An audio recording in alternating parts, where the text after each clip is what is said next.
ये नरेंद्र तोमर घोटाले का बाप है, धारावी घोटाला। इसे समझने की कोशिश कीजिएगा। अडानी इससे दुनिया के सबसे बड़े रईस बन जाएंगे, जिसकी तैयारी और जिसकी पटकथा इस वक्त लिखी जा चुकी है। धारावी घोटाला किस तरह से आगे बढ़ेगा ये मैं आपको बताऊंगी। मुंबई का धारावी बदल जाएगा, ऐसा बता रही हैं कुछ मीडिया रिपोर्ट्स। पहले उन्हें देख लीजिए।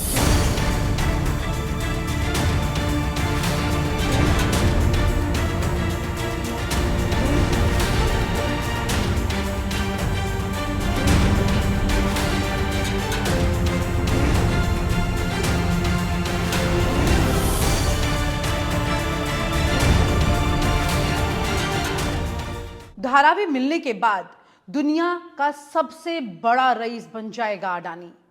लेकिन क्या बदलेगा? क्या धारावी बदलने के बाद में कुछ और बदलेगा? बदलेगा तो अडानी का खजाना बदलेगा।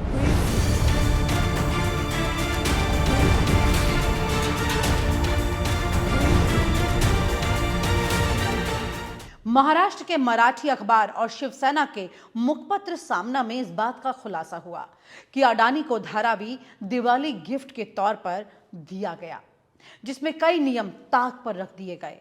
सामना का कहना है कि मुंबई के धारावी में स्थित एशिया की सबसे बड़ी झोपड़पट्टी के पुनर्विकास से संबंधित इस मामले में कांग्रेस ने राज्य के शिंदे सरकार पर बड़ा आरोप लगाया है। कांग्रेस ने आरोप लगाया है कि शिवसेना से घात करके राज्य की सत्ता में आई सीएम एकनाथ शिंदे के नेतृत्व वाली घाती सरकार ने केंद्र के दबाव में आकर पीएम मोदी के मित्र को दिवाली के तोहफे के रूप में धारावी की मलाई दे दी है। शिंदे सरकार ने गौतम अडानी के लिए नियमों में बदलाव करते हुए हाल ही में इससे संबंधित अध्यादेश जारी कर दिया है। ऐसा आरोप लगाते हुए कांग्रेस ने कहा है कि इसके तहत हस्तांतरणीय विकास अधिकार यानी कि टीडीआर को अनुक्रमण के बिना उपयोग करने की अनुमति दी गई है। क्या होता है ये टीडीआर? क्या है ये पूरा मामला? क्यों अडानी के लिए बदले गए लगभग 600 एकड़ की धारावी में नियम? टीडीआर का मतलब है ट्रांसफरेबल डेवलपमेंट राइट्स। आप सरकार से जमीन लेकर उस पर डेवलपमेंट कर सकते हैं, जो कि बीएमसी की निगरानी में होगा। जैसे कि मान लीजिए 20 अपार्टमेंट आपको बनाने हैं, एफएसआई आपको कितना मिल रहा है उसके आधार पर आप कंस्ट्रक्शन आगे बढ़ाएंगे, और जब ये कंस्ट्रक्शन होती है उसमें से काफी हिस्सा बच जाता है, यानी कि जितना सरकार से आपको एफएसआई मिला है। बता दूं कि इस मामले में अडानी को 5 एफएसआई मिले हैं। अब इसमें से अगर वो जब इस पर काम करते हैं और उसमें से इसमें काफी कुछ बच जाता है तो कहां इस्तेमाल होगा? इसे आसान तरीके से समझने की कोशिश कीजिएगा।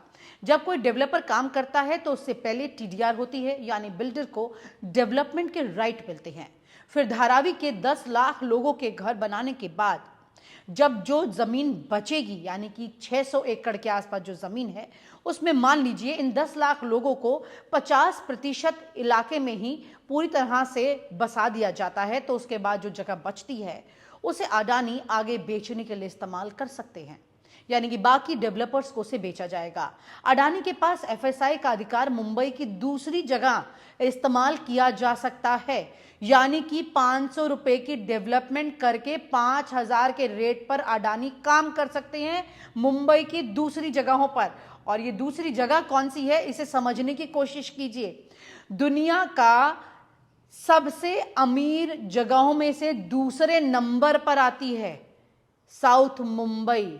साउथ मुंबई का भी वो अधिकार टीडीआर के अंदर आ जाएगा जो कि अडानी को मिल रहा है। साउथ मुंबई में भी जिस तरह से बहुमंजिला इमारतें बनी हुई हैं उसका अधिकार भी उनके पास आ जाता है। जैसे कि मान लीजिए कि कोई बिल्डिंग पुरानी है, वो खत्म हो जाती है और उसकी जगह नई बिल्डिंग बनानी है और किसी डेवलपर को वो बिल्डिंग दी जाती है, तो वो डेवलपर जब सरकार के पास जाएगा एफएसआई के लिए तो उसमें वो एफएसआई पहले से ही अडानी के पास होगा, यानी कि वो डेवलपर जब वो बिल्डिंग बनाएगा तो उसमें उसे अडानी के पास ही जाना होगा। वो रास्ता बिना अडानी के होए ये काम पूरा हो ही नहीं सकता। यानी कि इस वक्त दुनिया में दूसरे नंबर पर जो सबसे ज्यादा अमीर लोग जहां रहते हैं साउथ मुंबई, उस जगह की डेवलपमेंट भी अब अडानी के हाथ आएगी। रातों रात अडानी आसमान छू जाएंगे। जहां पर धारावी में 500 मान करके चलिए 500 रुपए का एक इन्वेस्टमेंट है, उसी पर वो जो एफएसआई है वहीं पर वो साउथ मुंबई में 5000 की जो कीमत है, जहां जमीन के रेट धारावी के, वहां साउथ मुंबई के आसमान के रेट। ये जमीन और आसमान के बीच का फासला जो है वो अडानी के लिए मायने नहीं रखता, लेकिन उसका जो रेट फर्क पड़ेगा वो अडानी को मिलेगा। इसको ऐसे समझने की कोशिश आप कीजिए कि 500 रुपए की चीज उन्होंने धारावी में बनाई और बेची, लेकिन उसी एफएसआई पर जो उनको टीडीआर मिल रहा है, जिसके अंदर अभी तक साउथ मुंबई इस टीडीआर में नहीं आता था, अब वो उसमें आ रहा है। यहां नियम बदले गए हैं, तो जब वो उसमें आएगा टीडीआर में साउथ मुंबई, तो वहां जहां 500 रुपए लगाने थे अडानी को धारावी में, अब वो साउथ मुंबई में 5000 रुपए की कीमत मांग सकते हैं। आप समझ रहे हैं ये फासला किस तरह से आगे बढ़ेगा। ना सिर्फ इतना है, इसके अलावा भी एक और बड़ी बात है। एक और खास बात सुनिए, जब धारावी के टेंडर निकले तब टेंडर में दुबई की एक कंपनी ने 7500 का बिड किया था, अडानी ने 4500 का बिड किया था धारावी के रीडेवलपमेंट प्रोजेक्ट के लिए। यह बोली वहां लगाई गई थी। अडानी ग्रुप के साथ ही दुबई की एक और कंपनी थी जिन्होंने ये बोली लगाई थी, जिन्होंने 7500 का किया था, सैंकलिंक टेक्नोलॉजीज कॉरपोरेशन। सैंकलिंक जो है उन्होंने आरोप लगाया है कि किस तरह से अडानी को ये बिड दी गई है, और वो इसको लेकर कोर्ट भी चले गए। उन्होंने कहा कि 2018 की मूल बोली प्रक्रिया के अनुचित तरीके से इसे रद्द किया गया है ताकि बोली को एक बार फिर से शुरू कराया जा सके और अडानी समूह जो है इस बोली को जीत सके। ये मामला इस तरह से सामने आया। अब आप इस बात को समझिए कि जिस तरह से अडानी समूह में जो 4500 का बिड उन्होंने किया, आप कहेंगे कि बिडिंग जो होती है वो कम वाली ही ज्यादा जीतती है, लेकिन जब बिडिंग की बात की जाती है जिसमें सरकार को पैसा जाता है, तो उसमें सरकार को कौन ज्यादा पैसा देगा वो बिड निकाली जाती है।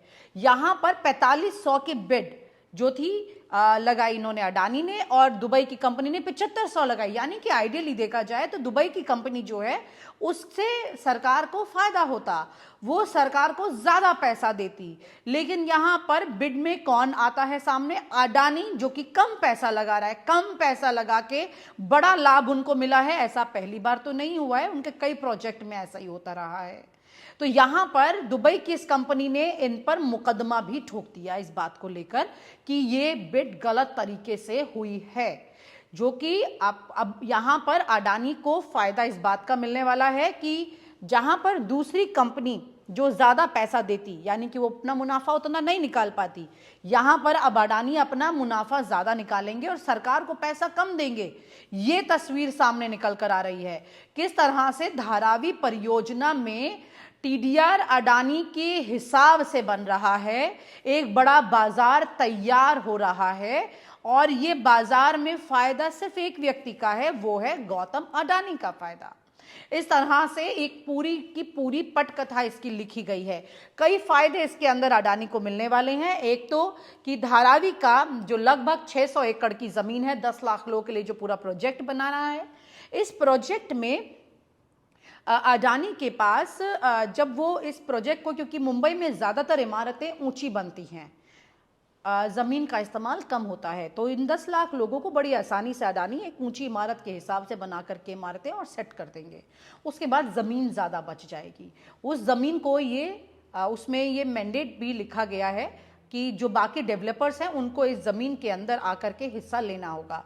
तो बाकी डेवलपर्स जो हैं वो आएंगे, इसमें हिस्सा लेंगे, जिसे अडानी बेचेंगे और अडानी के पास ये छूट होगी। वहीं दूसरी तरफ यहाँ पर आपको मैंने बिड की बात भी बताई, किस तरह से धारावी की बिड में क्या क्या हुआ। दुबई की एक कंपनी जो सरकार को ज्यादा मुनाफा दे रही थी, उसकी जगह कम मुनाफे वाले अडानी को ये बिड दे दी गई। एक ये है। तीसरी सबसे बड़ी बात है कि साउथ मुंबई के जो रेट हैं, जो आसमान छूते हैं, उसकी जो पूरी एक्सेस है वो अडानी को मिल रही है।